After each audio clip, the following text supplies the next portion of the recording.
The first vibration on my phone was nothing unusual. Group chats have a way of lighting up at the worst times, and I figured it was just another round of memes or weekend plans. But the second, then the third, then the stream of buzzes stacking one after another, those made me look. And in the middle of my office, surrounded by spreadsheets and coffee cups, I opened a message that detonated the last 4 years of my life. LOL, his proposal was so cringe. Thank God I said no. The words weren't whispered in private, not muttered in a moment of heat. They were typed into a chat that still had me in it, like a gun accidentally fired point blank. I stared so long at the screen that my vision blurred. I thought I'd read it wrong. I thought there was some joke, some context I wasn't catching. But the laughter emojis and quick replies from her friends told me otherwise. That's how it began, the unraveling of everything I believed about Madison. We'd been together for years. Madison Fitzgerald, 27, bright smile, 1,000 followers who loved her. Lifestyle posts. The woman who once traced circles on my palm and told me I made her feel safe. I was 29, steady, a man who didn't care much for filters or hashtags. I thought that balance worked. I thought we worked. Just 3 nights earlier, I dropped to one knee at the botanical gardens where we had our first date. Sunset fountain, her favorite flowers strung along the path, the exact ring she'd pointed out a dozen times. I saved for months to buy it. I'd never been so certain of anything. She cried when I asked. She whispered yes. She kissed me like she meant it. And now, in the space of one text, that yes was revealed for what it really was, a mask. My chest tightened as I scrolled. She hadn't just mocked the proposal. She said the ring was the only reason she accepted. She said she was embarrassed for me. She compared me to other men, phantom proposals on yachts and in Paris. She even typed out her plan to keep the ring long enough to milk the engagement gifts. I couldn't hear the office anymore. The hum of printers, the chatter of coworkers, all gone, drowned out by the sharp pulse in my ears. For a moment, I actually put my phone down and pressed my palms to my eyes like maybe the messages would vanish if I just breathed hard enough. But when I looked again, they were still there. That's when something cold and steady replaced the hurt. The shock burned off, leaving clarity behind. 4 years of love, money, and trust turned into a punchline between friends. And she had forgotten I could read every word. I didn't know it yet, but this mistake of hers was the crack in the dam. By the time the water finished rushing through, either of our lives would look the same. I didn't explode. Not yet. Anger is loud, but betrayal is quieter, at first. It seeps in like a draft you can't block, chilling everything it touches. I sat at my desk pretending to work while Madison's words looped in my head. Cringe. Embarrassing. Milking the engagement gifts. Each phrase felt like a stone pressed into my chest. The ring receipt still sat folded in my wallet, $8,500 I had considered an investment in a future. Now it felt like I had bought my way into a joke. Part of me wanted to storm out of the office and confront her in person. But another part, the sharper, colder part, told me to wait. Watch. Listen. So I kept scrolling. Her friends fed the fire. One typed, "Girl, you can do better. 4 Seasons rooftop would have been iconic." Another chimed in with laughing emojis. Only one hesitated, asking, "But you said yes?" Madison answered without shame. "Yeah, I couldn't say no in front of all those people. Too awkward. I'll just keep the ring till after Christmas." I leaned back in my chair, stunned. For years I'd been the dependable one, the man who stayed up late helping her package Etsy orders, the man who quietly paid off her student debt when she confessed she was drowning. She once told me she couldn't imagine her life without me. Yet here she was plotting my expiration date like I was a lease she planned to break. The more I read, the more my memories began to twist. Her complaints about basic restaurants. Her insistence on the newest iPhone every year. The way she always angled her face toward the light at dinner, just in case someone took a candid. Things I'd brushed off as quirks of personality now aligned into something darker, entitlement dressed as charm. I opened her Instagram out of habit. The proposal photos were still there, her beaming at the camera, ring glittering, captions littered with hearts and hashtags. Thousands of likes. Dozens of comments calling us goals. If you only looked at the screen, we were perfect. But I had the chat open in another tab, proof that the screen was just another costume. That split reality was unbearable. I closed everything, shoved my phone into my pocket, and walked out of the office. Outside, the September air was crisp, but I barely felt it. I needed space, someplace where the noise in my head could untangle. At home, I poured a glass of water, sat on the couch, and pulled my phone out again. The messages hadn't stopped. Madison's typing bubble flickered, disappeared, returned. She was still talking, still laughing. Still forgetting I existed in that digital room. That was the moment the decision formed. Not out of anger, but out of clarity. She wanted an audience? She would get one. Not her friends, not her followers, but someone who had more at stake than I did. My thumb hovered over. Forward. And then I sent the screenshots to the one person Madison would never want to disappoint, her mother. The reply came faster than I expected. Less than 5 minutes after I pressed forward, my phone buzzed with a call from Diane. Her voice was raw, ragged with disbelief. Ryan, tell me this isn't real. I didn't answer right away. The silence stretched, filled with her quick breaths on the other end. Finally I said, it's real. I wish it weren't. She whispered something I couldn't make out, then the line went dead. I set the phone on the table and stared at it like it might explode. My hands were trembling, but not from guilt. From adrenaline.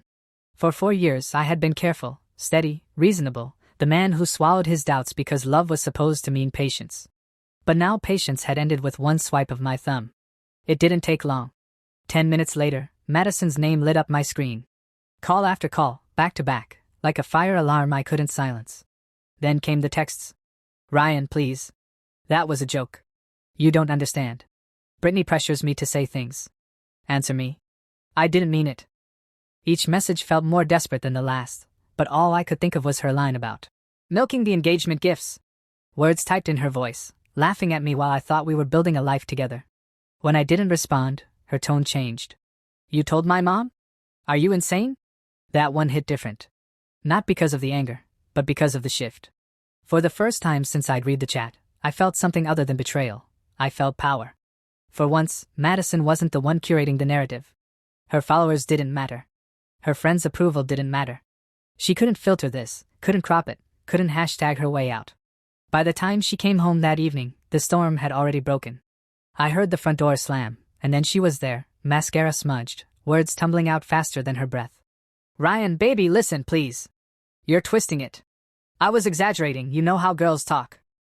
I didn't mean any of it. I stood in the kitchen, hands braced on the counter. I wanted to believe her. I wanted even a fragment of it to be true. But the screenshots were branded in my mind. You called our engagement cringe. You admitted you only said yes because of the ring. Those weren't jokes, Madison. Those were your truths. Her tears turned theatrical. Shoulders shaking, voice cracking, the kind of performance that might have fooled me months ago. But now every sob sounded rehearsed. And then, just as quickly, her grief snapped into fury. You had no right to involve my mother. That was between us. No, Madison, I said, finally meeting her eyes. It was between us until you dragged your friends into it. You wanted an audience. Now you have one. For a beat, neither of us moved. The air was charged, heavy, like the pause before a storm rips open the sky. And in that pause, I realized something that changed everything. This wasn't just about a broken proposal. This was about who Madison really was, and who I'd let myself ignore. The love story was over. What came next would be war. The days that followed blurred into a pattern of chaos. Madison's apologies turned to accusations, accusations to threats, threats to silence, and then back again in frantic rotation. At first she begged. She stood in the living room with her suitcase half-packed, swearing she hadn't meant any of it. Ryan, I panicked. You don't understand the pressure I feel to keep up with my friends. Everyone wants a storybook proposal. I was just venting. I wanted to believe her, but the words were carved into my phone screen like tombstones. You can't bury that kind of truth with excuses. When I told her I'd started boxing up her things, her tears dried instantly. She straightened, shoulders sharp. You can't kick me out. I've lived here for years. I have rights. It's my apartment, I said. My voice didn't rise. If anything, it dropped lower, steady as stone. You have 30 days. October 15th. After that, the locks change. She didn't argue. Not right away. Instead, she called her father on speaker, her voice pitched high and trembling. Daddy, Ryan's trying to throw me out. He's being cruel. Please talk to him. Gordon's voice rumbled through the phone, heavy with practiced authority. Ryan, you need to calm down. This isn't how you treat my daughter. She admitted she only accepted my proposal to get the ring and gifts. I replied. I have the messages. Do you want to see them? There was a long silence, then a sigh that didn't belong to a man defending his daughter but to one recognizing a pattern he already knew. Madison, he said, voice clipped. Is it true? Daddy, he's twisting things. Is it true? The hesitation was answer enough. That night, she moved through the apartment like a caged animal, alternating between pleading for forgiveness and cursing me under her breath. She called me controlling, heartless, vindictive. I said little. The quieter I became, the louder she tried to fill the silence. Then the next wave hit, social media. On Thursday morning, I woke to 73 notifications. Madison's Instagram story stretched in a wall of text, accusing me of emotional abuse, claiming I isolated her from friends, that I was punishing her for having opinions. Her followers split down the middle, half crowning her a survivor, half confused, remembering the proposal photos from days earlier. My friends sent me screenshots. Some laughed, some worried. One texted, "Don't let her rewrite this." And that was the real danger. Not just the heartbreak, not just the broken engagement, but the narrative. Madison lived on narratives. She could spin victimhood faster than I could defend myself. And for the first time, I understood what was really at stake. It wasn't the ring. It wasn't the apartment. It wasn't even the wasted years. It was my name. My story. My truth. I stared at the glowing screen, my jaw tight. If she wanted a war of narratives, then that's what she'd get. Because the moment we stepped into the public light, into court, into family confrontations, into the unfiltered chaos of the internet, there would be no going back. And I wasn't planning to lose. The courtroom was colder than I expected. Not in temperature, but in atmosphere, a sterile chill that stripped away theatrics.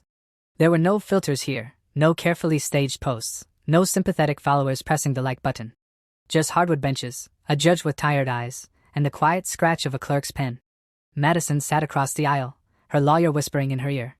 She wore black, understated, like grief itself had chosen her outfit. When she glanced at me, her expression carried a blend of defiance and fragility, like she hadn't decided yet whether to play martyr or fighter. Her attorney started with precision. "My client has endured months of intimidation and psychological manipulation. She was promised security and love. Instead, she was humiliated, her privacy invaded, her safety threatened." I listened, jaw tight, hands folded. Every sentence was a dagger carefully designed to pierce my reputation. I could almost see Madison glowing at the words, the narrative rebuilt, polished for sympathy. Then my attorney stood, slow and deliberate, a man who understood timing. He didn't raise his voice. He didn't embellish. He simply pulled out a folder and began to read. From Ms. Madison's private group chat, September 12th. Of course I said yes, look at the ring. Might as well milk it for the gifts before I dump him. September 14th. He's boring, but the proposal will look good on my page. September 15th. Can't believe he thinks I actually want forever. Each quote landed like a thunderclap in the quiet room. Madison shifted in her seat, her eyes flickering between outrage and panic. Her father, Gordon, who sat behind her, dropped his gaze to the floor. The judge leaned forward. "Do you dispute the authenticity of these messages, Ms. Madison?" She stammered. They were jokes. Sarcasm. Taken out of context.